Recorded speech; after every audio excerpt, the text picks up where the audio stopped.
All right, welcome to the Friday Night Edit. If it's not Friday night right now where you are, hopefully, eventually it will be. Tonight, we're going to take this shot right here and we're going to turn it into this. And stick around and I'll show you how we went from this to this. Let's go.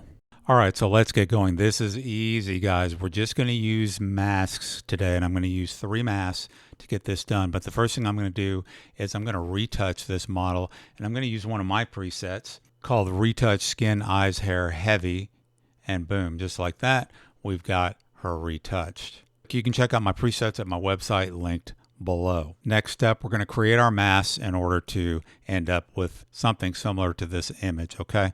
So here we are right here. I haven't cropped in yet, but we'll get to that, okay? So let's come over to the masking panel, okay? And we're going to create a custom mask. So make sure you click on this custom right here, not person, but custom, and go down to brush, okay? And I'm going to use a hard brush. So you see the softness, the outer edges will be softer as you bring this slider to the right. So I'm going to bring it down to, something around 10% or so, 9 or 10%. Flow around 70%. Size is, let me make this a little bit smaller. You can use the slider or you can use the left bracket key. What I'm trying to do here is mimic a projection snoot, the band of light that you see hitting across the face. And I'll show you an example of that where I've actually done it in camera here with lighting, okay?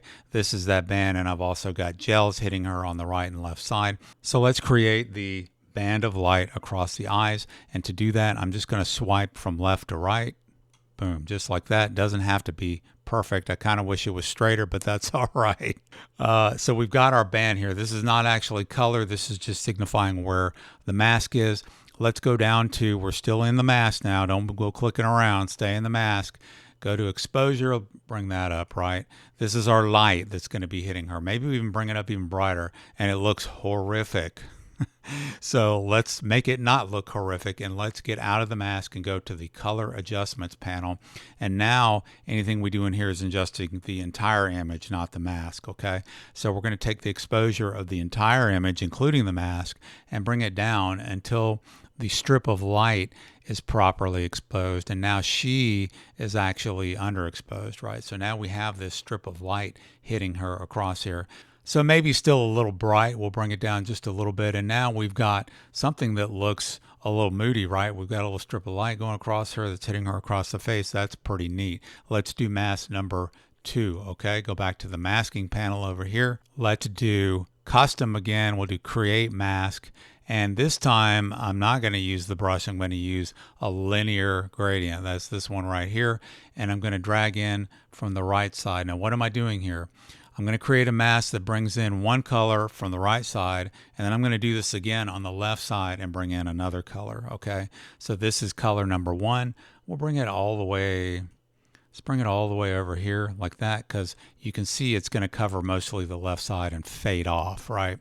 So did you know that you can just use, we're still in the mask, white balance to add color? If I just want to simply add some yellow, some warmth to the shot on the right side there, I can even bring over some red as well, okay? Now I can also come down here and adjust the vibrance, make it more saturated if I want to. It all depends on what you want, right? So that's not bad. I could also come down here to color grading if I want to.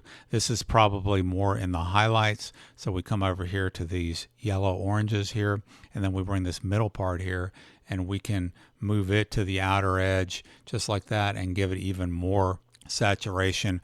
But, too much of a good thing, so be careful what you're doing there, right? So I've given yellow on the right side now. So let's go back to the masking here, and let's create, we've got a custom 1, which is a strip of light. Custom 2 is the yellow on the right side. Let's do create mask. This will be custom 3. We're going to choose linear gradient again, and we're going to swipe in from the left side this time, all the way like that. And this one, I'm going to make it blue. I'm just going to use white balance temp. I'm going to make it blue over here. Pretty cool, right? And so now we've got our blue and our yellow. Maybe I add a little green to make it more of kind of a teal kind of color. And then let's saturate it a little bit more. with some vibrance and some saturation, right? Let's crop it in, give it a little impact, right?